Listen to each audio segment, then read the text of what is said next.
All right. Good afternoon, good morning, wherever you're located. We'll let everyone get in the room here for a minute. I hope everyone's doing well today.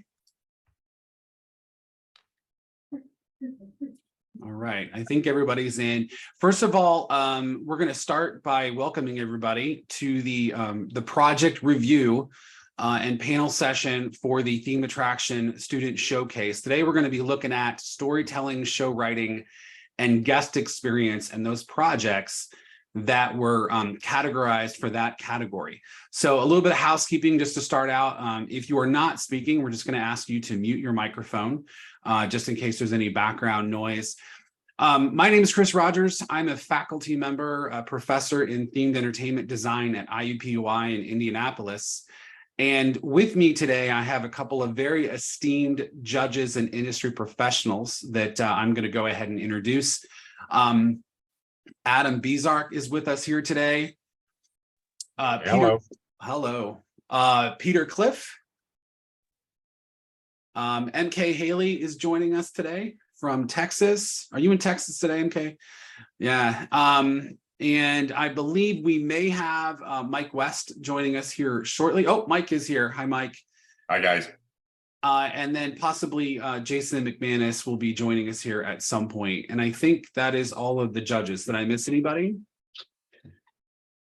Okay, we also have Nathan Naverson, the founder of themeattraction.com, joining us as well. So thanks so much for being here. This is the way this is going to go. We're going to start out by taking a roll call of the different projects to see what students are here for those projects. If you are not here, what's going to happen is we're going to have your project reviewed at the end. And so we're going to start out by reviewing the projects who are here first. We're going to start out actually with the mall will be the first project that we review. We are going to allow 5 minutes for reviews by our judges, and we're just going to ask that you keep to that 5 minutes. If there is time to ask questions of the judges, please do so. But I will be politely cutting you off after 5 minutes just to make sure we keep on time. And so with that said, I'm going to go ahead and start by taking a roll call. So first of all, the mall, just say if you're here. Present. Return from Fieri. Present. Operation 3. Here. Tien Tong Dim Sum. Okay. Return of the Dragon. Here. Vikings of the Norse. Okay. The Feast. Okay. Spooky Chinatown Ride. River Tour Rampage. Here. Lost Spirits. Here. Okay. Quest for the Fabled Fortune. Okay. And Midsummer. Fabled Fortune is here. Sorry, I don't know. Oh, you are here, present. Awesome. Okay. Great. And then Midsummer. Midsummer is not here. Okay, great. All right. So with that said, we're going to go ahead and get started. And our first project we're going to be reviewing is the mall. And so I'm going to I'm going to start the timer, and then judges, please feel free to step in and provide feedback. Oh, by the way, you should all have received your written feedback by now. So at this point, this is going to be a time for verbal commentary by the judges, and then hopefully some time for feedback and questions.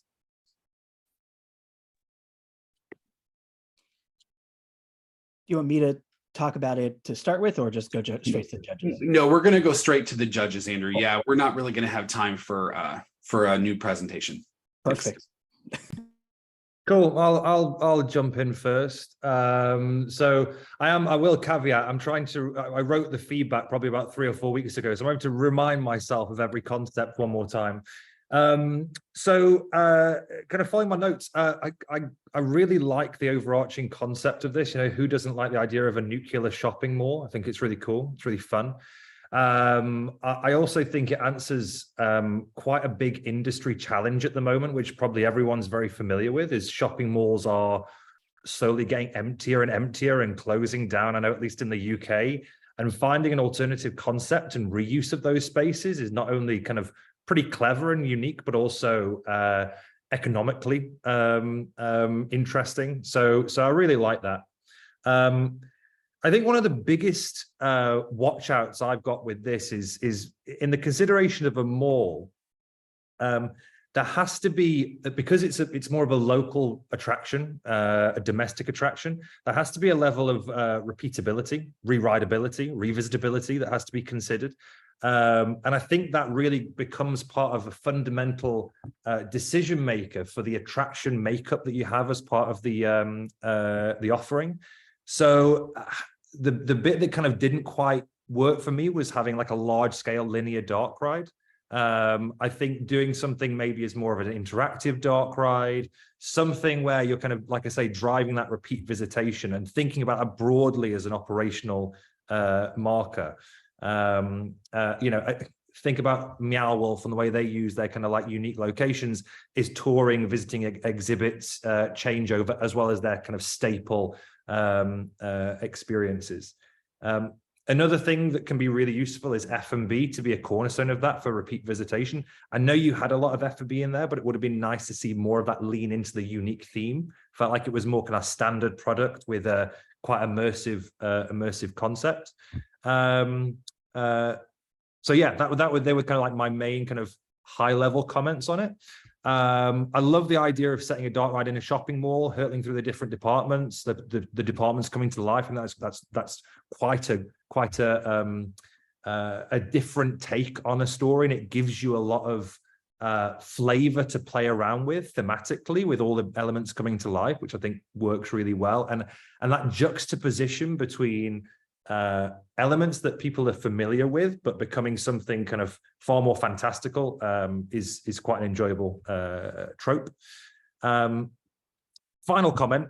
I felt like, and I'm pretty sure this was in relation to the dark ride, it was a bit too much too quick. I think we had goo, electricity, possessed people, self-driving carts, and it all kind of gets bombarded at you within the first kind of 30 seconds. What that did for me is it kind of took the gravitas off the main antagonist, the goo monster. So it's almost like kind of take a bit more time for that story to evolve. Doesn't have to be said, it can be visual storytelling, but maybe slim it down, because that absorption rate for the audience, especially in these places, you need to take your time with it, or else people become overloaded, and that's for their enjoyment as well. So otherwise, really fun concept. Thank you. I'll jump in. I thought it was interesting. To me, the overall nuclear story kind of wore thin, kind of quickly. It was kind of I was looking for something else that was there, and just in the presentation itself, there was a lot of kind of nice mall shots. But to get a sense of what the attraction and what your design was, I would like to have seen some key art thrown in there. Reference images are great, but at some point you want to show what the product will actually be. The Ooze Cruise to me felt a little like, and it's not to say it's good or bad, but like a Haunted Mansion version of going to the mall. So there's probably some things you can pick up. Go watch the movie. A lot of the gags that you described on the ride. Yeah, please don't go watch the movie. Yeah, that was very facetious on my part.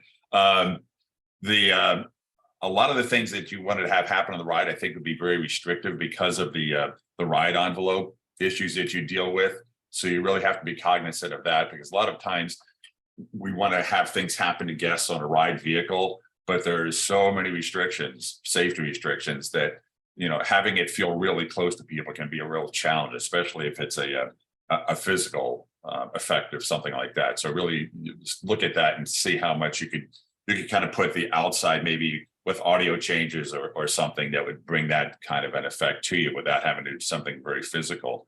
And the last thing is, it pretends a little bit to what I said before. There's with the pictures, there's a lot of cool gags and things from a story standpoint. I was starting to kind of lose interest in it, because it just seemed like a lot of stuff just going on, but I wasn't really getting a sense of going through something.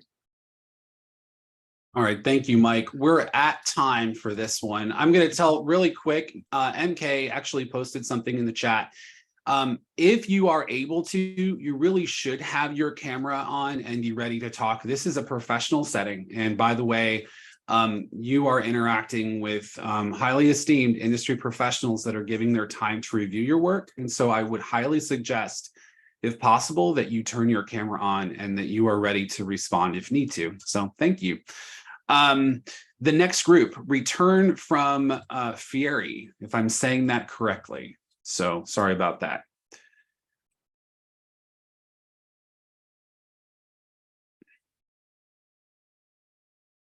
Judges. Oh, and I think, Mike, you're muted. Adam, why don't you go first since we had a chance before? Yeah, there you go. I'm so sorry, guys. I'm actually just arriving at my office and parking, so I'll be inside in about 3 minutes. Okay. Let me get my notes up on that one. I'll jump straight in then.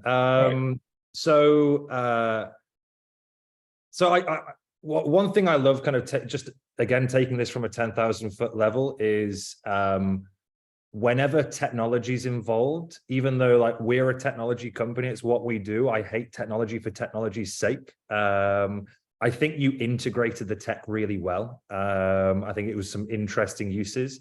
For example, the Melodica vertical music challenge. I thought that was great at applying a narrative and game methodology with the technology, and it's quite a distinct way. I wouldn't say it's particularly like groundbreaking because similar tropes and methodologies are used on like the Haunted Mansion queue line on the kind of coffin thing in the queue, but I thought it was cool, and I thought the application in an escape room to give you that answer was fun. Again, I'm going to think about operationally because I've lived in that world for quite a while. You have to be so careful about things that people will take. I think I've designed and delivered maybe 5 or 6 premium escape rooms, and the biggest learn is everyone will break things, they'll take things, they'll pull things off the wall, and there's lots of little intricate elements in this that just needs to be managed as well. But overall, I thought it was an interesting take on an escape room concept. My only comment really is just strictly right to the story point, is that I thought the story was got pretty complicated at times, and I think just to simplify things, especially in an interactive or an escape room, you want to keep it very simple for people to follow, so that the effort and the goal of the guest is to get through that.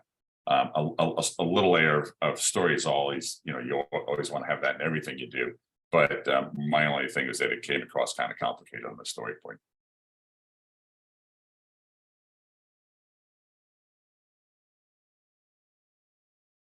Any other commentary or feedback? I don't know if Adam's still walk into the office, but any questions? This might be a good time to remind everyone that this is not a one and done, this feedback session that we have here. You want to take note of everybody's name in this Zoom call right now. They should all be your professional contacts, friends, allies. If there's feedback that you're interested in later, or somebody makes a point you want to dig down a little deeper into, by all means, just reach out. It's a great point. Thank you. I do have a few questions if there is time. We have about 2 minutes. So sure. Okay. So yeah. Well, my first question was on the scoring sheet, there was only one category for which there was a significant difference between the reviewers' scores, and that was operations. And it received both the highest and the lowest number score on the sheet.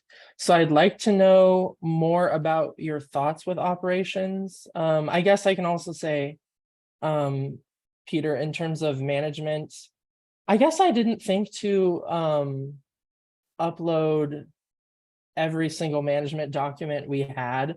But yeah, we had extras of every prop that was needed. So that stuff was definitely, at least what you mentioned, was definitely sort of on the forefront of my mind. What is going to happen if one of these things is broken or taken? Yeah, I mean, I can expand on that. So, and again, I'm having to remind myself, but you had live actors as part of your storytelling process, right? That is correct. Yeah. So the business model of a typical escape room, kind of like broadly speaking, is you tend to have one operator that can manage 4 or 5 escape rooms. That's the point in which it makes commercial sense to run an escape room. And I think my operational concerns were that you had kind of staff interfacing and live performers that would therefore have to be kind of considered as an operational overhead, which if you times that by 4, 5, 6, 7 rooms, just wouldn't really make sense. And so I kind of put a comment about automation being a thing, which would be a much better way of commercially kind of assessing the situation. But even with like spares with some of these bits of equipment, even with spares, you can very quickly run out of things. It's almost the best way to try and design these things from the ground up is almost do it where the elements, the small intricacies are things that people can't take out of the room. They're too big. And that's just, like I say, that's just speaking from experience. All right. Thank you, Peter. And that's our time for this project. If you have additional questions, MK mentioned this, but you feel free to reach out to your newfound colleagues here. So Operation 3 is the next project we're going to review from IEPUI. So I don't know if Adam, you want to start, or if Sorry, just give me 1 second. Oh, okay, no, good. I'm totally putting you on the spot. I'll be right with you. No, you're good. Mike, Peter, MK, yeah. This is also a good time to remind you that these were small group projects, some were individual projects, and we're evaluating you on the criteria that we use for professional pitches with 200 plus people on it. So if we say, where was your business analysis? And you're like, I'm a mechanical engineer. It's just to give you a sense of the full scale and scope of what a delivered project might look like. For the most part, there's no expectation that 4 or 1 of you do all these things, but it is our job to make sure you know what the full cycle from concept, delivery, install, and handover is.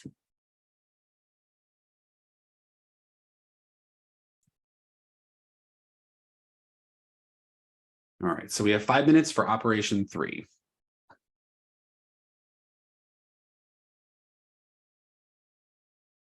All right, I'll start out. It's tough. I mean, it always is a great experience to go through this stuff, but I'm just going to be right up front and honest. I found the story kind of convoluted, and the actual guest experience, to me at least, wasn't really clear. I think that needed to be better defined. And as far as the ride system, what is the ride system for it? I didn't really understand what that was. And the video presentation, there's a lot of narration to it, but the visuals, I think you needed to really pump up the visuals on that presentation to make it more interesting. Especially if you're trying to get a point across to people and selling an idea. The words, I mean, as a writer, you always want the words to be important, but you really want to make sure that the visuals support what you're saying, and even on a bigger and broader way.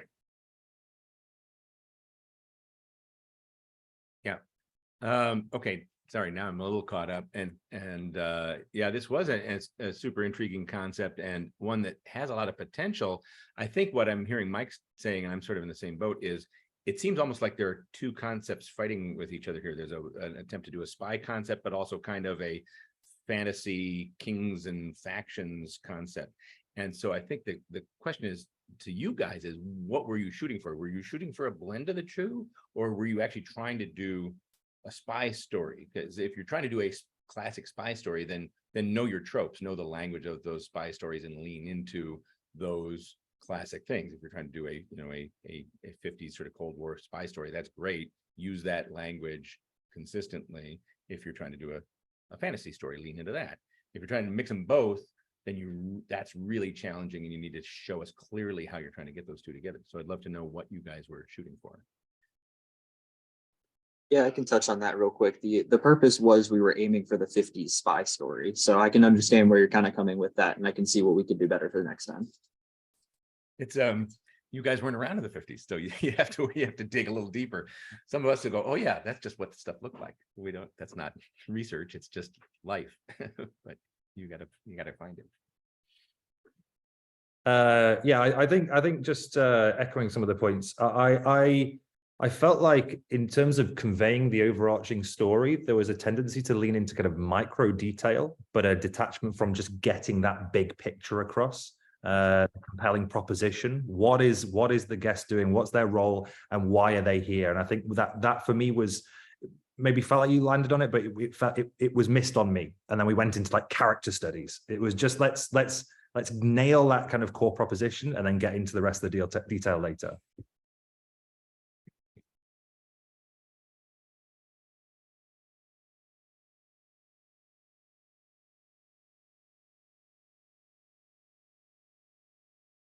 Any other feedback or questions?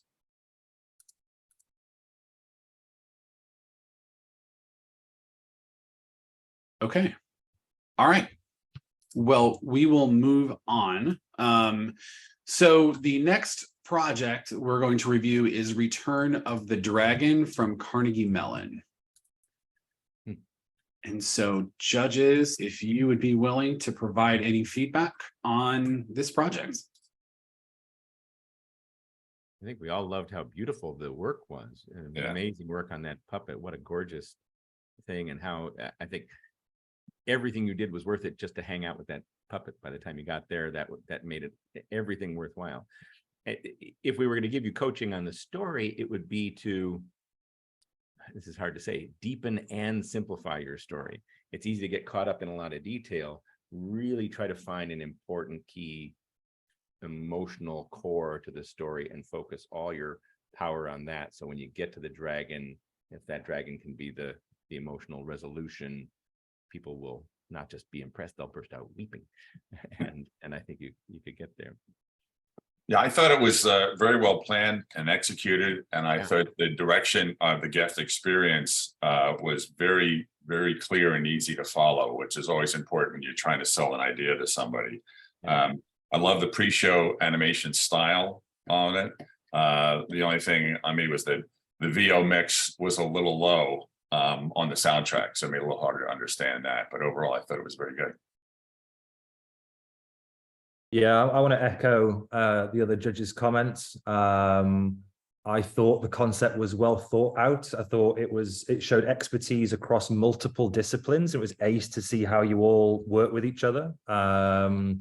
I've put here that I'm not a huge fan of fantasy, and what you've done is made it accessible to fans and non-fans alike. That can sometimes be a thing that people do when they latch onto an IP or a topic or a subject matter that they love. They can sometimes isolate non-fans, and that's what the majority of kind of theme park visitors are, kind of non-fans of some of these things. So I think it's accessible, which is great.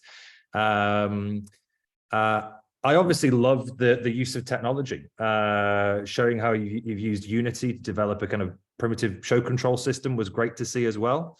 And the use of props, puppetry, technical integration, all around a really great submittal and a great demonstration of applied design and production.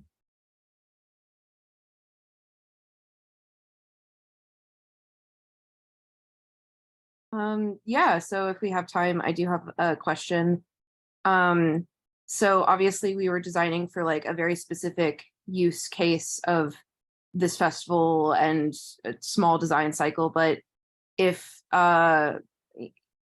were going to apply some of this design to a professional business environment, what would you suggest, like, changing about the story or the operations or anything like that? I repeat my comment from the previous escape room. I think this takes a lot of people to operate it. You've got the puppeteer, I think you've got live performance, ultimately not sustainable. If you repeated this across multiple locations or had a destination where you're paying rent and utilities and all that kind of stuff, that's probably the biggest challenge. So that's what I would say. Yeah, I would echo that, in that one thing that people don't think about is the rotation of the number of people it would take to run it when it's open. Because a lot of times you'll look at, well, I need 5 people to do the show. Well, in fact, you need maybe 15 people and breakers and people. So that's one thing to always keep in mind. It's not just the number of cast in the show or characters in the show, but it's the number of people it will take to support that cast throughout the run.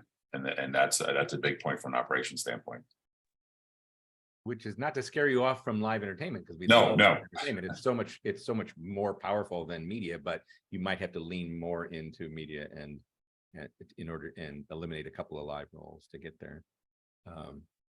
And then, you know, the trick to the media is to make it quick, snappy, and to the point, so you can move people through as quickly as possible. I think there was room to tighten your media so that you could make it more punchy and effective. I think the great thing is, you know, as I'm sure you're all aware, the advances in technology, things like ChatGPT and natural language processing and all that kind of stuff allows things like that dragon to be something that can be far more automated and feel very natural and very real. We're on the brink of that, especially if it's a guided experience where they're closed questions or closed interactions. So some of that is becoming more possible to give media-driven attractions that sense of personality and humanity in some senses. That is totally and terrifyingly true.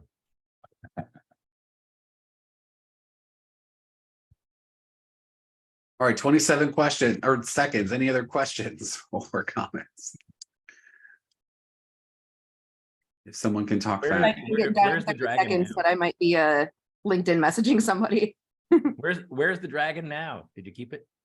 It's in my basement. The ultimate plan is to give it to the CMU theater department that's Okay. like building a new prop warehouse. So Great.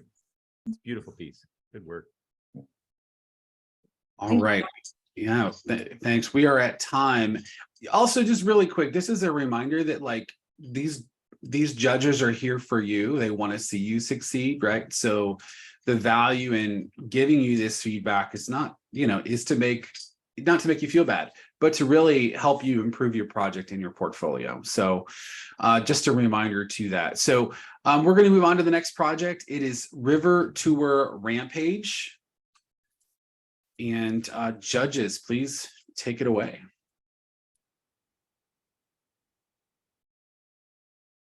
I thought the overall presentation was very well done.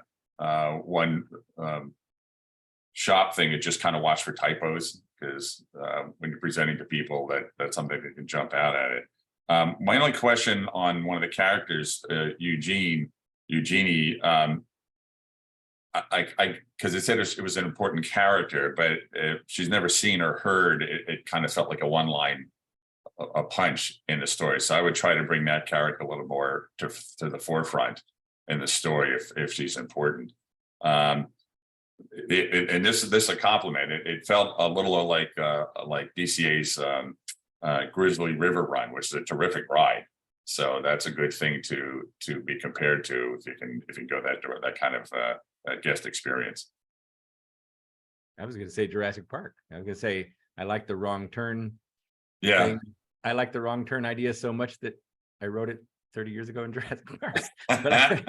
but I loved it. It's really fun and well done. And this really was a beautifully written script. When we're talking about storytelling and script writing, this was really nicely and professionally polished and delivered. You're right, Mike. There's certainly opportunities to punch up character and make more stuff happen. I think you could use a few more big wows, a few more big visual elements. But in terms of writing, it's really well written and polished as a showpiece.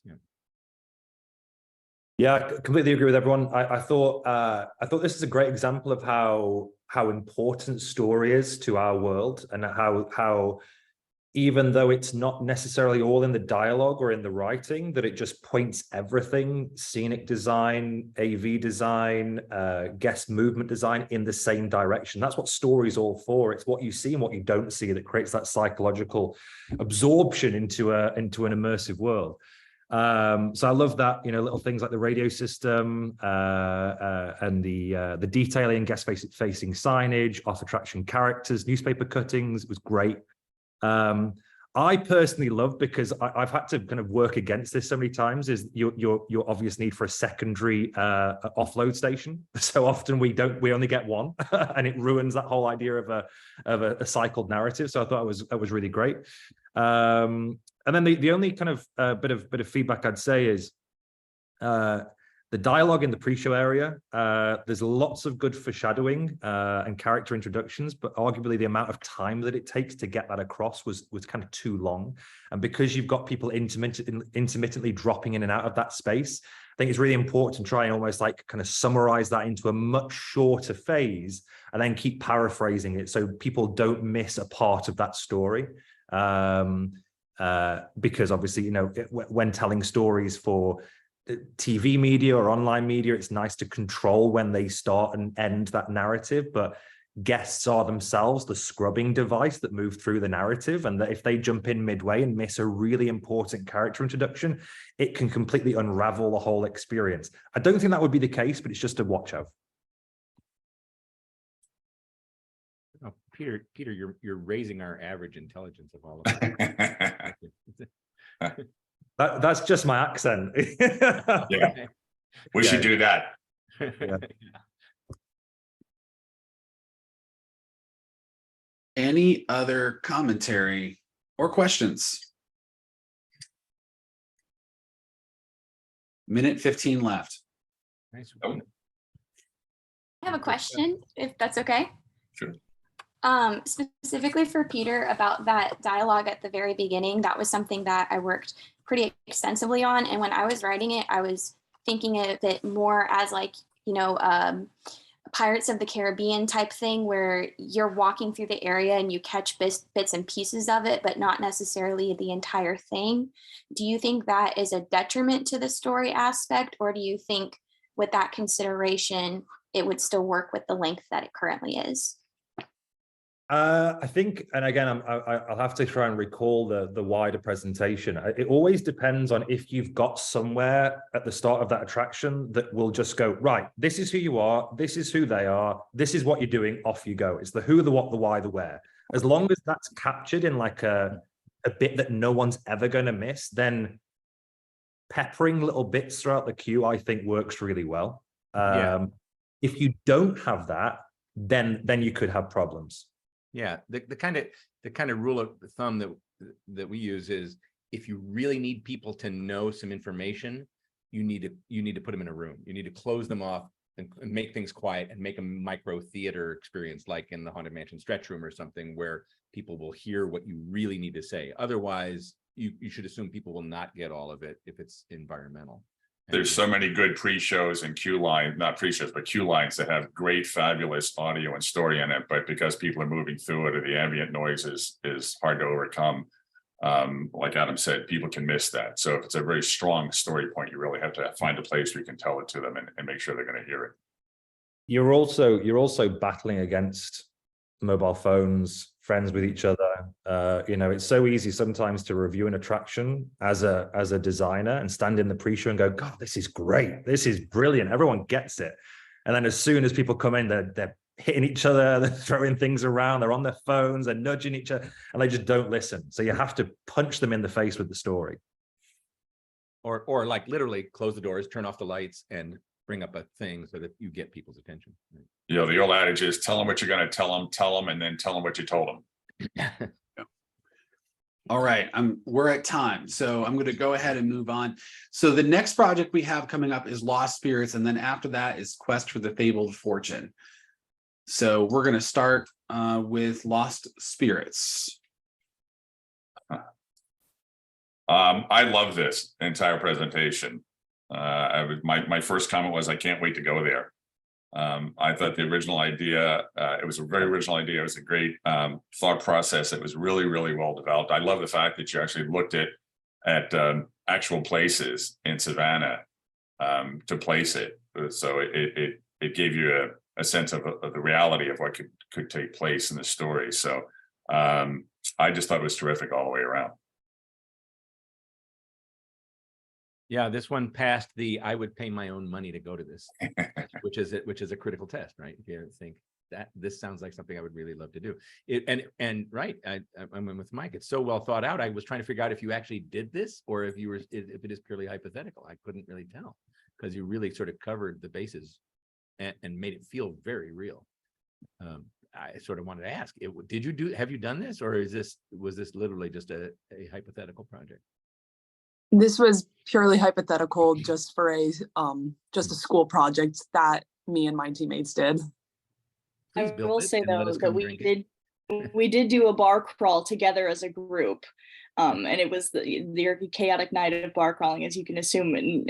But we were like, what if there was a story with this? More or less is how it went. I'm impressed you could remember enough from a bar crawl to put those down on paper. Yeah. Please build it. We'll come. We'll come. Yeah. One thing I really appreciate about this one is this is an assignment that's fairly routine, comes up in SCAD's curriculum. And one of the challenges for industry folks is almost always there's IP issues. The students are like, this would be a great Star Wars thing or whatever. And we can't look at that. You have no right to use that IP. This is all original.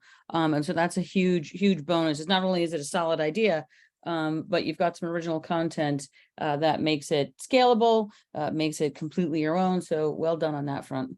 It's also repeatable because you have the different characters you can play. Mhm. So that's great too. One caveat is you did call it Lost Spirits, which is already the name of a company. I don't know if you knew that, or if you were planning this as something to sell to them, to the Lost Spirits Distillery Company, or if it was just a coincidence that you named it that. But you might want to come up with another name if you're not selling it to them. Yeah, we figured that out after we had completed the project.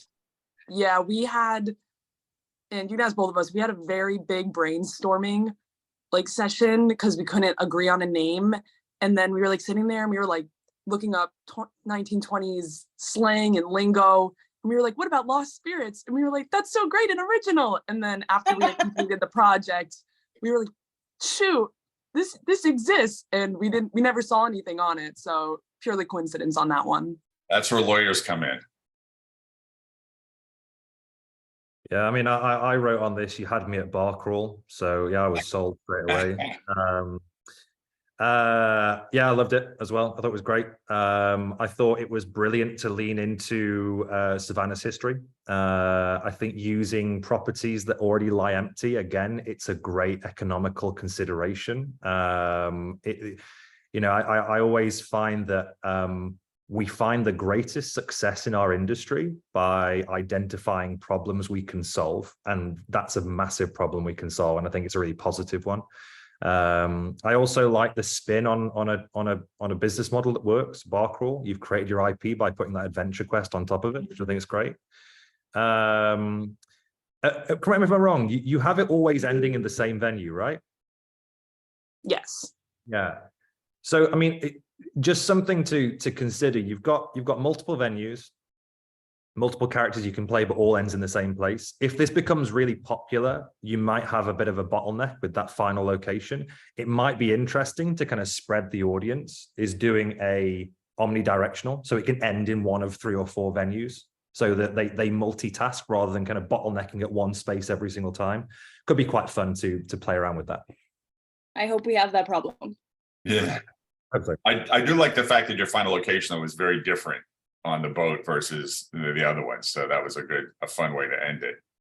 Yeah, and I'm a big finale guy, so I would try to hold on to getting it all to one place because you could have everybody together for a big finale. But Peter's point is well taken.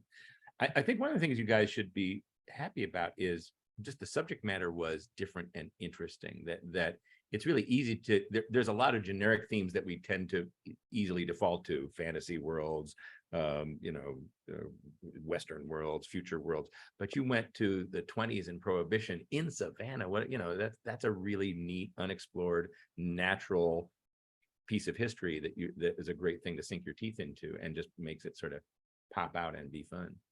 It's also a big place for ghost stories and ghost telling in Savannah. So there's a fun tie-in with kind of which I love the name regardless of that other company. But the Lost Spirits had kind of a double entendre to it.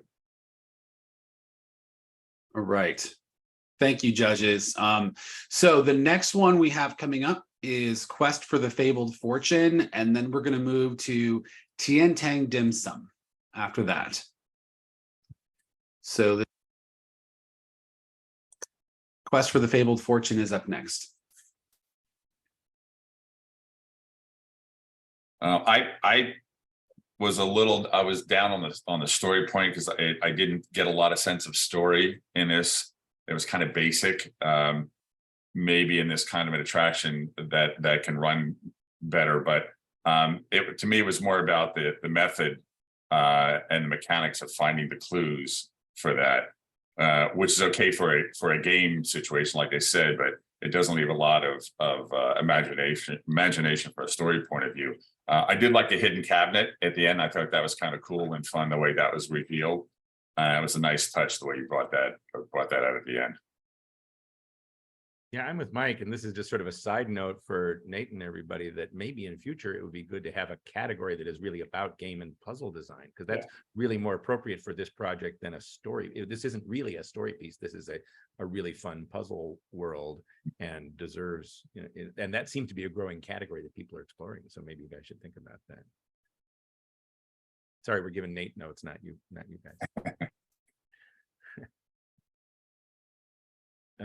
But the puzzles do sound fun and challenging and well designed, and it seems like a thing you could. There's an audience for this stuff. There definitely is an audience of folks who just love puzzling, as I think Peter understands. Yeah, I was just going to say I'm going to get quite I suppose quite technical with this in terms of kind of game design, but just caution using lots of pre-show documentation that guests have to read themselves. Some people just won't be on board with that. Again, I think we've just said it. Punch them in the face with that information. Tell them, find interesting ways so they're engaged. Some people don't enjoy reading and won't listen or won't read it properly. So some form of multimedia reiteration of the important elements.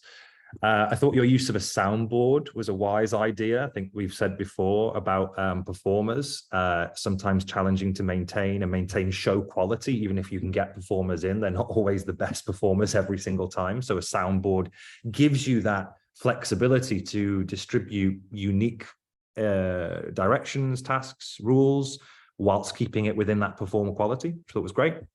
The one thing I would say is just be careful, because most of the games conclude with alphanumerical codes. It would have been nice to see some alternative outcomes that don't require a padlock or a alpha lock. So that's often kind of like the thing we have to struggle with, and that's where other technologies come in, such as RFID or gesture technology, depth cameras, all that kind of stuff can maybe give you something a bit different. Voice recognition. There are some kind of cool tools that can be used to take it away from there. But yeah.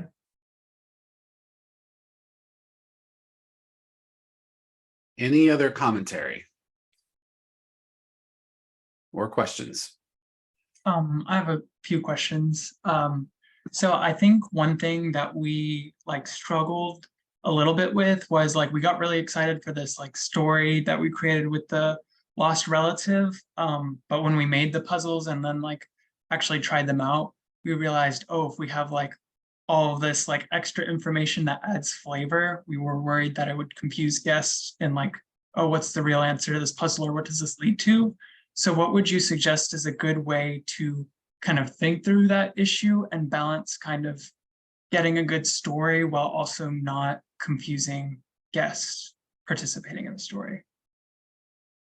I think it just has to be simple, as Adam and Peter both said, that the gaming is really the big part of this. And so if the gaming is where the focus is going to be, just keep it really easy for people to get. And as Peter said up front, there's a lot of stuff that burdens people right away. So just keep the explanation of what it is and just figure out a very basic reason for people to go through this and make the gameplay the main focus of the experience.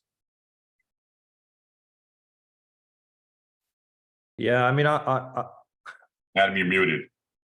Oh, go on, Adam. Sorry.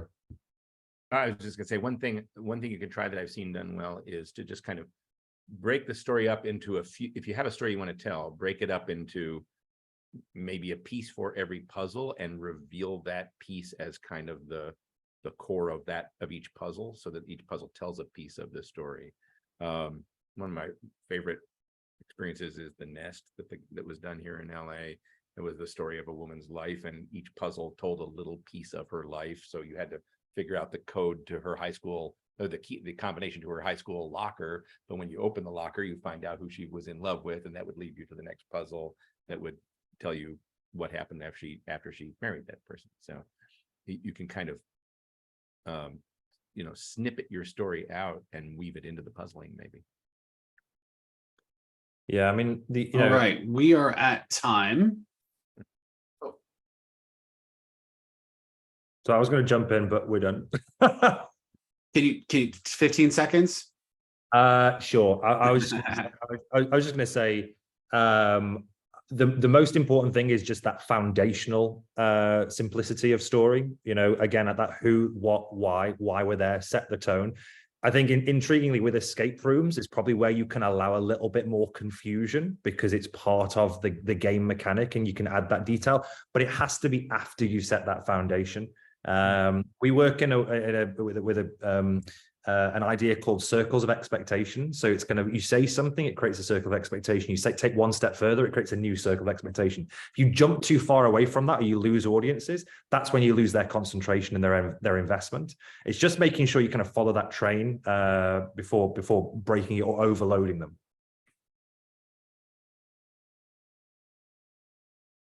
All right. Thank you, judges. All right, we're going to go ahead and move on. And the next one we are doing is Tien Tang Dim Sum, and after that will be Viking of the Norse. I think overall, this is just, again, from a story standpoint, very well explained and very easy to follow and well thought out, which again, if I'm somebody's getting pitched to, that's one of my first and foremost criteria is that it's going to be easy to follow what you're telling me. So I thought the experience was a lot of fun. And again, it was from a story standpoint, obviously it's eating. So what's hard to figure out about that? But I thought it was a lot of fun and well thought out project.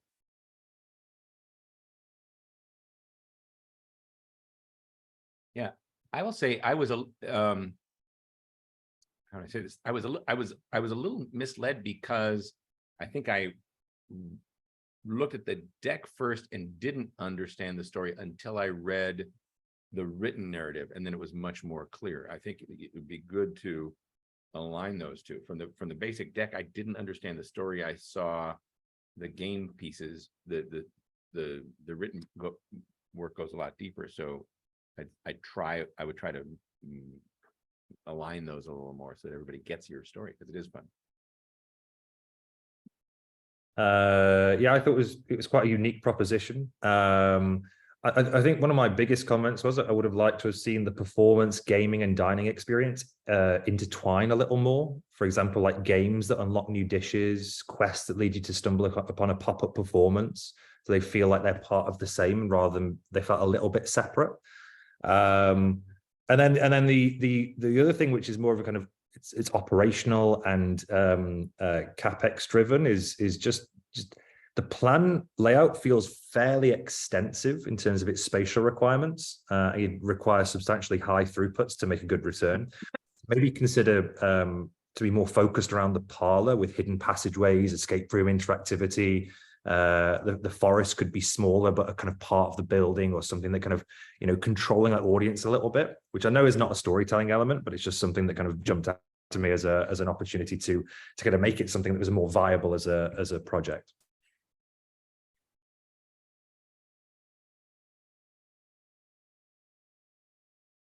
Any other? Oh, I think Mike, you were talking, but I think you're muted.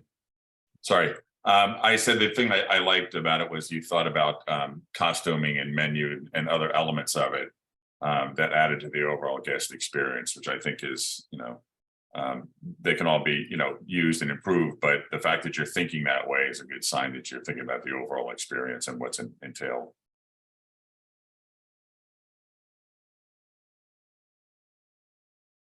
We have about 2 minutes. Any other questions or commentary?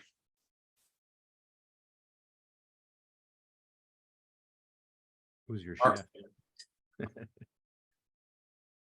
All right, we're going to move on then. So the next project we are reviewing is Vikings of the Norse, and then after that will be the Feast o' Defni, if I said that correctly. So Vikings of the Norse is the next project.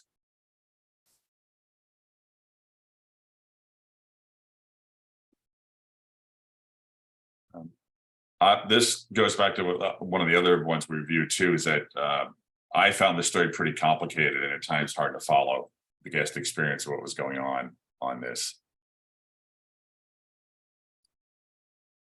Yeah, I think, you know, the challenge is deep stories, deep and complex stories are tough to tell in themed entertainment experiences because the time is so short and people's attention is torn apart by all the environmental and immersive stimuli. So you have to really boil your story down to its essence, find the most important emotional points you want to make and focus on those and make them spectacular. It's easy to get sort of bogged down in story detail that can kind of get in the way of just the fun part. And I say that as a writer, so that I hate to say don't overwrite, but when you're writing for this medium, you have to sort of really focus your firepower on it. Yeah, you have to figure you have about 4 minutes if you're on a major ride to tell a story. Lucky, right? Yeah, if you're lucky. Maybe 8 on a big one. Yeah. Yeah, I just think, I know that not everyone on this session is a concept artist or a graphic designer, but for first-time readers, I think it would have been really helpful to have some supporting media to kind of convey the narrative, convey the space. It reads as obviously in a kind of extended piece of text, mood boards, high-level treatment, scene breakdowns, character glossaries. I think that would really help to explain some of the more abstract scene choices and make the overarching narrative flow from a reader's perspective to understand those points. Yeah. In fact, I know that AI artwork is controversial these days, but for a project like this, why not treat yourself to some mid-journey visualizations of the ideas you want to do, just so you can create a sense of atmosphere. If you don't know how to draw, mid-journey does. Yeah, and in fact, we've had some other projects do that, properly annotating that. The reviewers then understand that professional best practices, right? You're not trying to slip it in as your own. You're like, oh, great, they know this tool exists. They're using it appropriately. They're properly accrediting it. All of those things are good professional skills to have and to communicate. Oh, Yeah, a simple storyboard would have helped. Absolutely. Yeah. I want to know those professional standards, MK, because I want to know how to use AI fairly in our work. Don't pretend it's yours. Rule number 1.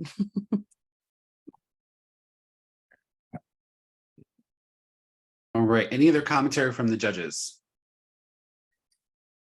Because I know no one's here to ask questions. So, all right. We're going to go ahead and move on to the next one, which is the Feast o' Daphne. And then after that will be Spooky Chinatown Ride. So this one is coming from the Ringling College of Art and Design. And I believe, Jamie, you're on if there are questions. So, all right, judges. You're up. Trying to get to it and bring it back. Bring up my notes.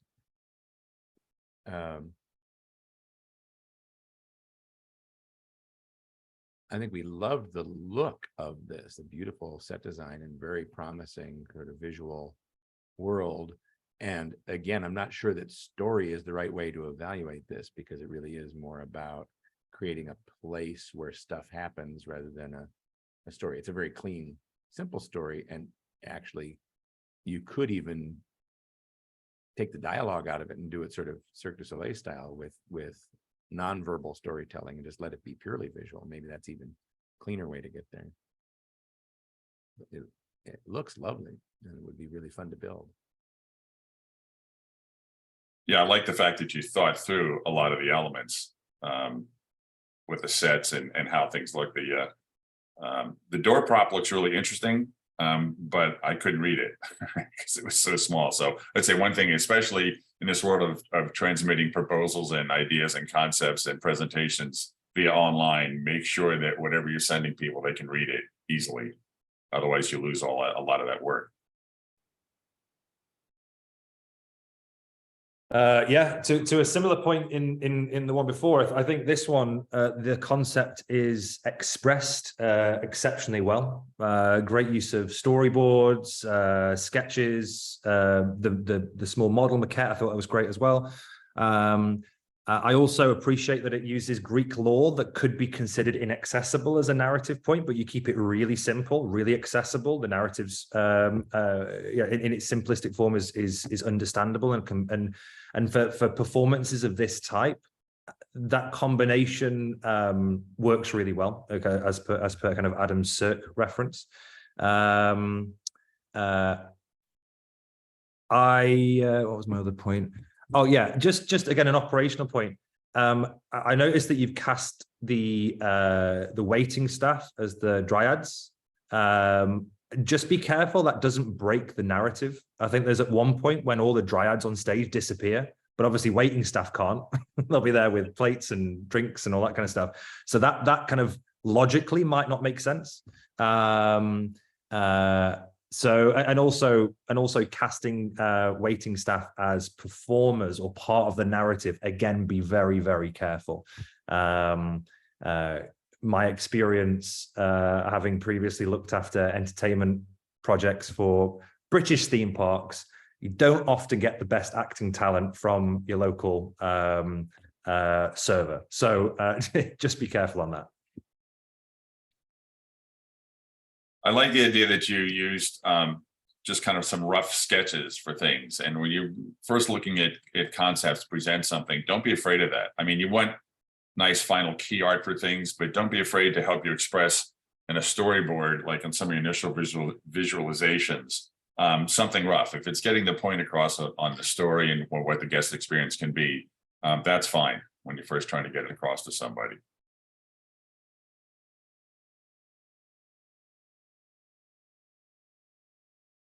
All right. Any other commentary or questions?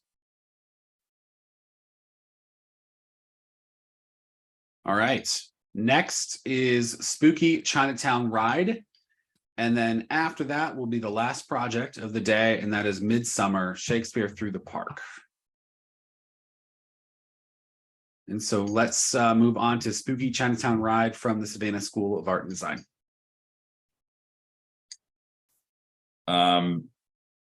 The presentation to me gave a very little sense of what the guest experience was supposed to be. You know, I didn't really get a sense of what was taking place in each scene. Kind of why are we there? What's the beginning? The biggest thing is from a story standpoint, what's the beginning, what's the middle, and what's the end?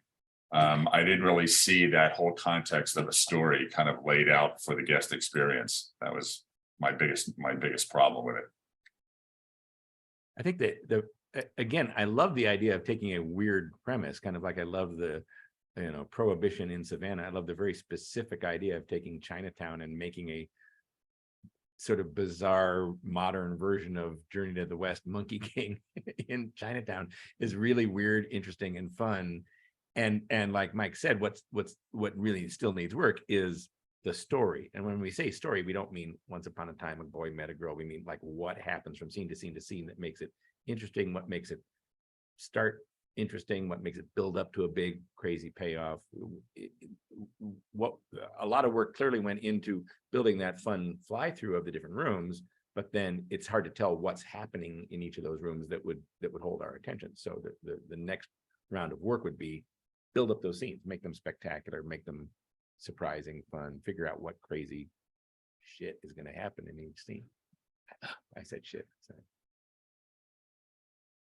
Yeah, I couldn't agree more. I think not only will a cohesive story bring everything together, but it gives you those natural peaks and troughs that take guests on a true journey that creates those utterly kind of memorable, emotional moments, is what people kind of tie into and what they revisit for. I do love the idea of sat around a circular banquet table like Lazy Susan. I think that's really fun. There are some kind of challenges operationally about facing other people and what you see. And then obviously, if you are doing a circular seating formation, you then have to kind of double your theming because you have to theme behind you as well, which makes it kind of ever more challenging and nowhere to hide lighting and audio and all that kind of stuff. So doubles the cost of the kind of scenic production. I think it would have been really cool at the very start. And again, I have to remind myself of this original presentation, but I think as it currently stands, guests enter and they're clearly in a loading area. They then go and sit at the tables and then they dispatch and it feels like a loading area.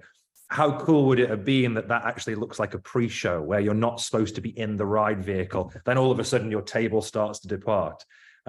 It's not beyond the realms of possibility. I think in Europa Park, they've just opened a ride come restaurant called Italien, where you actually sit on ride vehicles going through a restaurant setting into different worlds. So it's kind of been done, but on a larger scale. Could be really interesting. So some cool ideas, but yeah, a bit more love and attention on the narrative.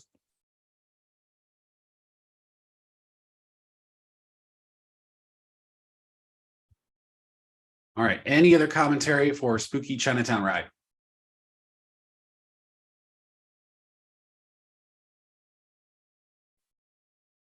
All right. It's getting to be lunchtime for some people. I think people are getting hungry. Last one, Midsummer, Shakespeare Theater Through the Park, IUPUI. So please take it away, judges, for our last project. I thought it was very well thought out and complete. My biggest question was the whole thing about missing the first act. I kind of questioned, why did we do that? And will guests have to know enough about that first act if they would miss the rest of what's going on in the rest of the story, is one of the comments just from a story standpoint. It felt a little bit, which is good, about kind of like Moment Factory's Forest of Lumina, which is kind of this magical place that was created in a natural environment, which I really liked. But again, it's going back to something I think Peter or Adam said earlier, with the complications or the story. If you're not as familiar with Midsummer Night's Dream, or is the guest still going to understand it and get through the whole story without wondering what's going on? Yeah, nicely said. Yeah, I mean, obviously, I love taking my all-time favorite Shakespeare play and turning it into a natural environment. It's a no-brainer. It's a beautiful thing to do, and I would love to spend an evening wandering through Midsummer Night's Dream. What a great thing to do. And I think we're all sort of landing on the same thing, which is